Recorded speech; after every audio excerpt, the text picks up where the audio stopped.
Bonjour mesdames et messieurs, bienvenue à cette conférence du mois de janvier de l'année 2024. Il y a beaucoup de gens qui m'ont demandé en quoi concerne des ateliers. Je tiens à vous aviser tout de suite que je travaille avec des gens qui sont avec moi depuis très longtemps et on s'est choisi en quelque sorte. Premièrement parce que quand on parle d'un état de conscience ou de sensibilité particulière, on a tous la même conscience. Et on a tous une sensibilité qui nous permet d'établir entre nous une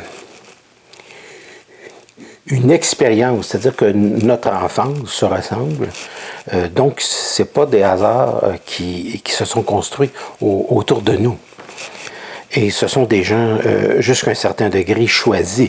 C'est les gens que j'ai sont à la fois, non pas juste choisis par moi, mais ils sont choisis également par d'autres plans. Et j'entrerai pas dans les détails de tout ça parce que c'est très complexe. Alors, ce que je fais dans les ateliers, c'est que je vais en auto-hypnose. Et on va en auto-hypnose. Et l'affaire, c'est que c'est au moins 10 fois plus puissant que la morphine. Au niveau de la sensation du bien-être, c'est absolument extraordinaire comme sensation. Et on rencontre des entités, des forces, des puissances, des intelligences surtout, énergétiques, qui prennent des formes que l'on choisit sur d'autres plans pour nous permettre d'effectuer le travail que l'on veut. Par exemple, si je veux activer certaines parties du cerveau humain, je vais faire travailler beaucoup le goûter et l'olfactif. Donc, ce sont des techniques qui sont extrêmement puissantes et c'est parce que justement, elles changent l'espace, le temps des événements qui nous arrivent le reste du mois, parce qu'on le fait une fois par mois, que les gens ont jamais voulu quitter. Alors, je travaille avec les mêmes personnes. Je veux dire, quand on atteint des états comme ceux-là, qui sont des sensations absolument phénoménales, c'est officiel que les gens ne veulent plus quitter parce qu'il n'y a pas une drogue au monde qui vaut ça. Donc, c'est vraiment une expérience qui est très puissante. Évidemment, changer l'espace, changer le temps, c'est-à-dire que vous connaissez certainement la pensée positive, mais ce n'est pas ça que j'utilise. Ce que j'utilise, c'est que j'introduis dans la conceptualisation au niveau du cerveau humain une temporalisation qui est totalement différente et qui permet à l'individu, au cours du mois qui suit, de se placer au bon moment à la bonne place. Je n'entrerai pas dans tous les détails de ça. Il y a des gens qui vont dans des gymnases pour se maintenir en forme au niveau physique. Il y a des gens qui vont suivre des diètes pour se maintenir en forme au niveau physique. Et c'est quelque chose d'extrêmement valable. Mais j'ai pensé aussi qu'il fallait le faire au niveau du cerveau. Il fallait le faire au niveau de la conceptualisation que nous avons du monde. Il fallait le faire au niveau du maximum de ce que la psyché humaine peut développer, peut atteindre et peut changer. Donc, utiliser la psyché humaine, utiliser la force de l'esprit, la force de l'intelligence pour se changer au niveau de l'espace et du temps. Donc, c'est le but finalement des ateliers. Et vu qu'on a un résultat presque immédiat, pour ne pas dire immédiat, évidemment que les gens, à moins que ce soit quelque chose de très important, s'annulent même extrêmement rarement. Toutefois, si jamais il y avait des gens qui seraient intéressés, je pourrais peut-être ouvrir un autre atelier. Mais je vais choisir les gens. Je vais les rencontrer et je vais les choisir. C'est officiel que ça prend des gens qui... On se reconnaît entre nous parce que on a une enfance qui se ressemble. Il faut comprendre que des individus comme moi ont tous vécu une enfance qui est en relation avec des plans. Puis à un moment donné, même je parle enfant, presque au berceau, on était introduit dans des plans. On a rencontré des individus, des entités, des forces énergétiques.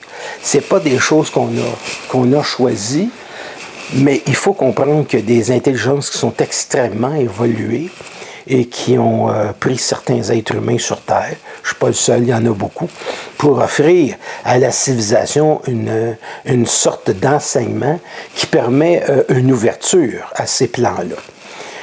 Qui permet en tout cas une ouverture d'esprit. Et toute ma vie, j'ai été extrêmement curieux. Donc, je suis un passionné à peu près dans tous les domaines, mais mes grands patrons ne sont pas sur la terre. Là.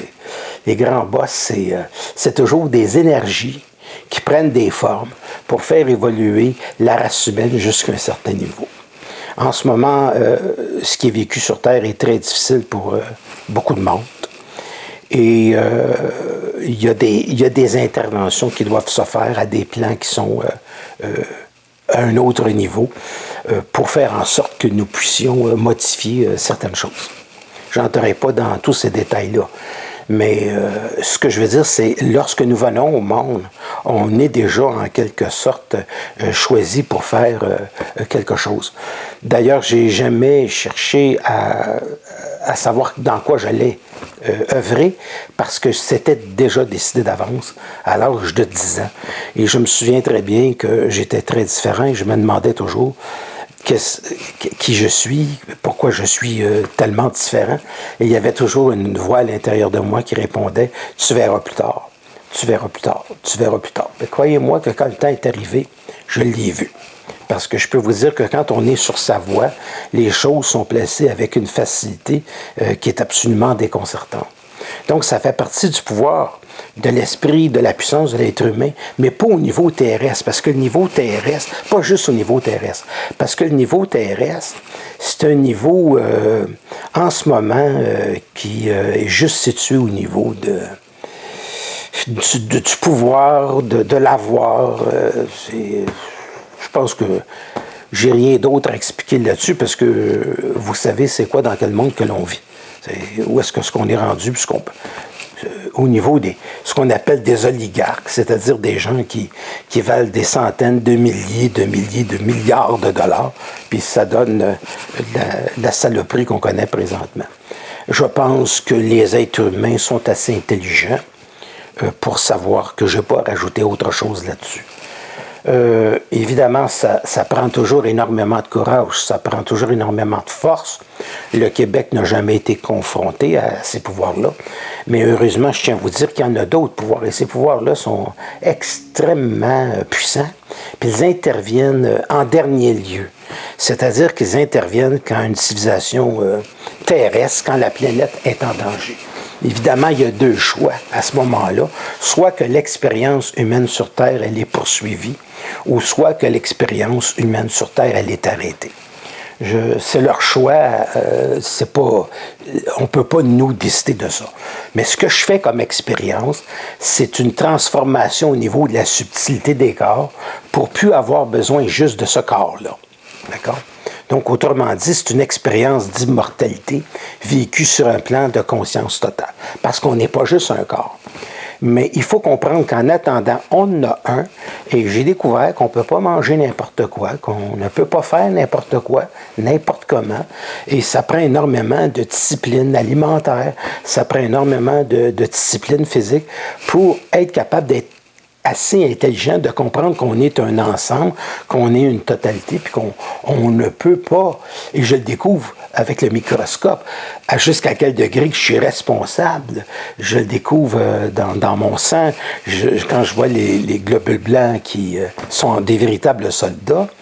Donc, on s'aperçoit qu'on a en soi un monde, on a en soi un univers, et que c'est très important de bien s'alimenter, que c'est extrêmement important de faire attention à nous, et que c'est une histoire d'amour propre, et que c'est une histoire d'intelligence. Donc, évidemment, j'ai toujours été toute ma vie à d'autres niveaux. C'est-à-dire, il y a le niveau physique, il y a le niveau de tous les jours. C'est pas celui qui me préoccupe le plus. Parce que normalement, le niveau physique, le niveau du monde, c'est quelque chose qui va bien quand on est en interrelation avec des plans. Et je peux vous dire très honnêtement que ça nous dit quoi faire. Je peux vous dire que même si ça n'utilise pas toujours une voix, parce que utiliser une voix, c'est comme forçant pour eux autres. Et ce qu'ils font, c'est qu'ils nous placent. C'est placé. D'accord?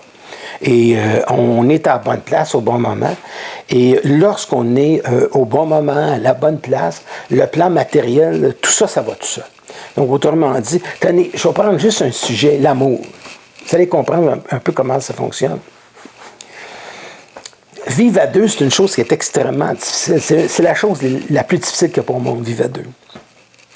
Parce que les gens pensent que pour être heureux, ils sont obligés d'être avec quelqu'un. C'est totalement faux. Pour être heureux, il faut avoir des amis. Pour être heureux, ça prend de la complicité avec l'autre. C'est pas l'histoire de on rencontre quelqu'un, puis il faut que j'aie quelqu'un dans ma vie parce que je suis pas capable de vivre tout seul. Si vous n'êtes pas capable de vivre tout seul, vous avez un immense problème. D'accord? Parce qu'un être humain devrait être capable d'être seul. Parce qu'il doit comprendre que ce qu'il appelle l'amour, c'est le besoin qu'il y a de l'autre. Autrement dit, on n'est pas avec quelqu'un par plaisir, on est avec quelqu'un parce qu'on a besoin de cette personne-là. Donc, autrement dit, l'amour ici, c'est encore quelque chose d'extrêmement personnel. Et il y a des règles, par exemple, si des gens veulent vivre à deux, ça prend des gens qui sont capables d'avoir beaucoup de points en commun. Si toi, tu aimes le ski, puis l'autre n'aime pas ça, oublie ça. C'est final. Donc, c'est pas une question d'hétérosexualité, d'homosexualité, de ci, de ça. C'est une question, c'est jusqu'où vous pouvez vivre avec quelqu'un une intensité qui est puissante. C'est dans l'intensité. C'est l'intensité qui compte. C'est l'intensité qui permet à l'individu de grandir dans son esprit, de grandir dans son intelligence. Donc, ce n'est pas au niveau de la forme que c'est vécu. C'est au niveau de deux êtres humains qui ont l'immense plaisir de se confirmer l'un l'autre dans leur intelligence. Et à partir du moment où deux êtres humains ne peuvent pas se confirmer dans leur intelligence, ils vivent une très grande insécurité, puis c'est à ce moment-là qu'il y a un divorce. Alors, pour moi, le mariage, c'est souvent, pas toujours, mais souvent, le meilleur moyen de divorcer. Donc, autrement dit, l'autre acquis, qui est acquis, je n'ai pas d'effort à faire, c'est pas comme ça que ça se produit. L'autre est vraiment une supplémentarité de soi, mais ne doit pas être complémentaire. C'est-à-dire que c'est un surplus que l'on n'attend pas. Puis quand on attend après quelqu'un ou qu'on va dans un réseau social pour trouver quelqu'un, c'est comme entrer chez Walmart, puis là, ben, tu choisis une personne, deux personnes, trois personnes, puis les trois vont te détruire complètement. Parce que l'être humain n'est pas une chose. L'être humain est une entité énergétique. Et si vous baisez à droite puis à gauche, ça va vous détruire, ça va vous brûler. J'avais averti des gens il y a une trentaine d'années dans un certain milieu, et ce qui est arrivé, c'est que presque tout le monde est mort. Fait que, puis quand ils sont venus me voir, il était trop tard. Donc, c'est ça la chose. Moi, c'est ça la chose. L'intelligence, le savoir, toute la connaissance est là. Elle est là. Mais il ne faut pas l'acquérir trop tard. Les Québécois, si je parle au niveau politique, très, très brièvement, le Québécois est extrêmement naïf. C'est une civilisation très naïve. C'est une civilisation qui n'a jamais été attaquée. C'est une civilisation qui n'a jamais été sous la tutelle d'un totalitarisme flagrant. Puis là, à un moment donné, il faut se réveiller. Puis si vous verrez, celui qui se comporte comme un esclave est traité en esclave. Point final. C'est de la logique à l'état peu. Autrement dit, il faut dépasser l'étape du mouton. Alors, voilà, c'est toutes ces choses-là. On a accès à toutes les informations. Ça, c'est clair et net. L'être humain, il a accès aux informations. S'il peut arriver à mettre son mental de côté, il va réellement devenir intelligent. Puis quand tu es réellement intelligent, tu récupères le meilleur du mental. Pas la niaiserie du mental, pas l'émotivité, pas la stupidité du mental, pas le mental réactif, mais tu récupères ce qui est intelligent dans le mental. Puis là, tu peux utiliser les deux. C'est-à-dire que tu as une analyse mentale avec une véritable science, puis tu as une connexion psychique extraordinaire, avec laquelle tu obtiens une information, puis par le mental, elle est confirmée, cette information-là. Donc, ça devient extraordinaire. Puis de toute manière, être à la bonne place au bon moment, c'est jamais quelque chose qui peut être confirmé dans le mental, c'est quelque chose que tu vis. Puis parce que tu le vis, parce que tu l'expérimentes, automatiquement, la confirmation est là. Tu l'as dans la preuve. Donc, c'est comme ça. Puis il faut comprendre qu'il y a des individus qui, particulièrement beaucoup au Québec, qui ont une conscience très exceptionnelle. Et que si je vais sur d'autres plans, vous allez être très, très surpris de la réponse. Moi, ça me dit que au Québec, il y a beaucoup d'individus de branchés parce que le Québec, c'est un endroit où on a plus besoin dans le monde de se brancher. Ça ne flatte pas l'ego, ça, du Québécois. Autrement dit, on est dans le besoin. Et vu qu'on s'est détaché de la religion, ben on a perdu des repères, ce qui est excellent. J'aime mieux quelqu'un qui est perdu, qui risque de trouver en lui l'infini, que quelqu'un qui est adepte d'une religion et qui va rester un imbécile toute sa vie. Parce qu'il y a beaucoup d'imbéciles présentement. Fait que c'est ça l'histoire. Puis autrefois, le Québec lui-même a été très, très imbécile. Il a été imbécile avec tout. Alors, c'est ça l'histoire. Fait que là, on passe dans un plan où on fait affaire avec des entités qui sont évoluées sur 400 000 ans sur l'être humain. Alors, il faut comprendre que ce qu'on appelle des extraterrestres n'ont pas nécessairement toujours besoin d'OVNI pour venir nous voir. Parce que c'est des sciences qui défient totalement l'entendement de ce qu'on connaît présentement au niveau scientifique. Si tu t'en vas au Moyen-Âge, puis tu commences à parler de l'Internet, tu vas finir sur un bûcher. Tu sais. Alors, puis surtout si tu montes ton cellulaire. Donc, il faut comprendre que ces gens-là, ça fait longtemps qu'ils sont rendus beaucoup plus loin que ça, parce que je peux même vous dire que dans 5 ans, votre cellulaire, vous n'aurez même plus de besoin. Ça va être tout à fait autre chose. Donc, notre science évolue extrêmement rapidement, mais la leur aussi. Et leur science, c'est une science de communication dans nos plans à nous pour qu'on devienne immensément intelligent. Donc, est-ce que c'est tout le monde? Non. Beaucoup d'appelés, peu d'élus. Ça, c'est clair et net qu'à un moment donné, là... si tu ne fais pas confiance à ton intuition, si tu ne fais pas confiance à ton intelligence, puis que tu fonctionnes dans l'anxiété, tu vas fonctionner comme tout le monde, puis comme tout le monde, tu vas aller dans le trou. C'est-à-dire, comme tout le monde, tu vas être dans l'erreur. OK?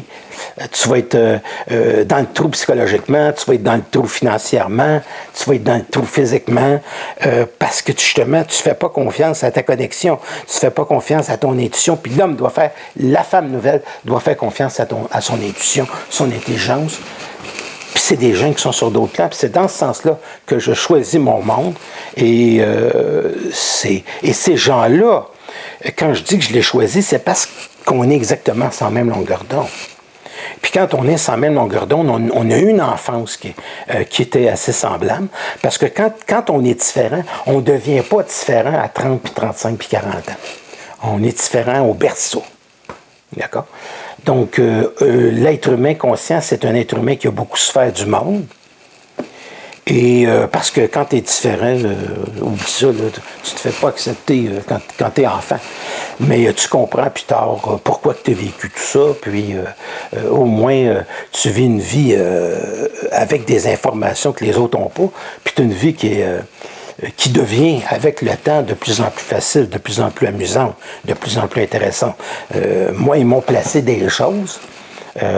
Puis ça a été extraordinaire parce que c'est des petits paradis, donc c'est le fun d'avoir un immense terrain de jeu, si on veut, pour pouvoir y aller en vélo et tout ça, puis vivre dans des décors qui sont absolument extraordinaires. C'est ça que je veux dire par terrain de jeu. Donc, puis il y a aussi des gens qui ont été placés dans ma vie qui sont exceptionnels. Donc, les expériences que je fais ici, c'est clair et net que je ne peux pas prendre des gens qui ont pris de l'alcool, des gens qui ont fumé ce qu'on appelle de la weed ou de la marijuana. Moi, parce que je vais avoir des gens qui sont dans leur intelligence. Je ne vais pas avoir des gens qui sont dans aucun artifice. Je vais avoir des gens qui sont capables d'avoir une ouverture. Puis je sais que cette ouverture-là n'est pas faite toujours par l'être humain. Je ne peux pas tout dévoiler ici, mais ce n'est pas fait par des êtres humains. L'être humain inconscient ne peut pas ouvrir l'esprit. Ça prend d'autres plans pour ouvrir l'esprit d'un être humain, pour établir de l'intelligence, de la connexion. Quand tu as un gars comme Einstein, puis tu fais des mathématiques, des gars comme Poincaré, des gars comme Oppenheimer, peu importe, il y a une connexion psychique qui s'établit. Même si c'est pénible à vivre pour ces gens-là, il y a une connexion qui s'établit. Puis quand tu dis Eureka, j'ai trouvé quelque chose dans les mathématiques, ou tu as des gens qui écrivent d'une manière extraordinaire, des romans, tout ça, il y a des gens qui font des peintures extraordinaires, c'est toujours une connexion. Quand tu fais une découverte scientifique, c'est toujours une connexion. C'est pas quelque chose qui est réfléchi. Ça commence par une toile blanche, ça devient extraordinaire. Le reste, on va laisser ça aux impressionnistes. Alors, c'est comme ça que ça fonctionne. Et on vit un changement de civilisation. Et c'est une transformation qui oblige, ce qui s'est passé dernièrement, là, ça oblige l'être humain à se faire confiance. C'est ça qui est intéressant dans l'expérience. Ça oblige l'être humain à dire « j'ai fait une erreur, j'aurais dû aller là, la prochaine fois je vais m'écouter ». C'est ça que ça oblige. Puis dans ce sens-là, l'expérience, elle est intéressante. Autrement dit, le Québécois est plus intelligent maintenant, un petit peu plus intelligent qu'il y a 3 ans. Fait que c'est comme ça que les plans fonctionnent. Ça fonctionne pas bang. Ça commence très lentement, très lentement, très lentement, très lentement. À un moment donné, ça peut frapper un peu plus fort quand c'est au niveau d'une civilisation. Puis à un moment donné, bang, là, on change de civilisation. C'est à ce moment-là que ça devient intéressant parce que la conscientisation, c'est un eureka. La conscientisation, c'est quand tu sais que tu vois quelque chose que les autres ne voient pas. Puis l'intention de ça, c'était de changer complètement l'espace, le temps de l'expérience pour avoir une vie qui est facile, pour avoir une vie qui est intelligente. Une vie qui est facile, c'est toujours une vie qui est intelligente. C'est comme ça que ça fonctionne. Fait que c'était un petit peu ma mini-conférence d'aujourd'hui. Je ne sais pas le titre, parce que moi, j'ai placé la caméra, puis j'ai parlé point final. Donc, il y a des gens, s'ils veulent me rencontrer en consultation, je suis disponible. Mais encore là, je choisis mon monde. C'est comme ça que ça se produit. Allez voir les vidéos que j'ai faites si vous voulez me voir en consultation. Allez voir mon travail. Allez voir où j'ai travaillé pendant 35 ans de temps. Mais allez voir l'œuvre. Et à ce moment-là, on peut se parler. On peut passer à l'autre niveau. Vous allez comprendre ce que l'amour, ce que ça peut être. Vous allez comprendre vivre à deux, ce que ça implique, ce que c'est pas. Vous allez comprendre c'est quoi l'idée de jamais avoir ce qu'on veut pour vivre, puis qu'on est toujours dans la merde. À un moment donné, il faut changer de vibration, il faut changer cette chose-là. Alors, si vous avez aimé cette vidéo, vous pouvez liker, vous pouvez vous abonner. Si vous êtes déjà abonné, abonnez-vous pas une deuxième fois parce que vous allez vous désabonner. Je suis disponible et j'ai le e-book qui est 1988 pages, qui est tout l'ensemble de mes conférences écrites. Fait que si vous êtes intéressé, laissez-moi un petit message, je vais vous contacter. Il ne s'agit pas de sauter avec ces informations-là. Il s'agit d'aller plus loin. De toute manière, l'information que je donne, ça n'a jamais été n'importe qui pouvait la prendre. C'est pour ça que j'ai jamais été en danger. Parce que c'est des gens qui sont capables de comprendre ce que je dis. Moi, je suis là pour confirmer l'intelligence de l'être humain. Ça, c'est ma fonction. Ma fonction, c'est confirmer l'intelligence de l'être humain. C'est ça, ma fonction. Puis quand ça devient plus intelligent, c'est votre job. C'est votre job quand vous devenez plus intelligent. Fait que ce que fait un individu qui est dans son initiation ne peut pas changer le monde. Il peut confirmer l'intelligence de quelqu'un. Puis à ce moment-là, l'autre, quand il vit cette espèce de confirmation-là intérieure, d'écouter l'intuition, d'être connecté, à ce moment-là, il va très loin. Il ne s'agit pas de rester bouche bée devant une soucoupe volante en disant « Oh, c'est donc bien grand, c'est donc bien beau ». C'est pas suffisant. Il faut être capable de communiquer avec ces êtres-là. Il faut être capable de ne pas se sentir inférieur à ces êtres-là. Puis il faut être capable de mener à ces êtres-là, jusqu'à un certain degré, un rapport d'égal à égal. Puis quand tu es capable d'établir un rapport d'égal à égal avec ces êtres-là, avec ce qu'on appelle les plans, à ce moment-là, ça devient intéressant comme vie. Puis là, vous quittez les religions. Il n'y en a plus. On n'est pas dans la croyance, on est dans l'expérience de son intelligence. Alors voilà, c'est tout ce que j'avais à vous dire aujourd'hui. Et si vous êtes intéressé, ben c'est ça. Il y a le e-book, les conférences que j'ai faites de 1986, 96, 2010, là, aller jusqu'à maintenant. J'ai des vidéos, j'en ai en format MP3. Vous pouvez aller sur mon site web ou encore téléphoner à ma secrétaire. Puis, c'est comme ça que ça fonctionne. Alors, je vous salue. Je vous dis à la prochaine, puis regardez les informations qu'il va y avoir sous la vidéo. Ici Normand Pinard qui vous remercie. Puis je vous dis à bientôt.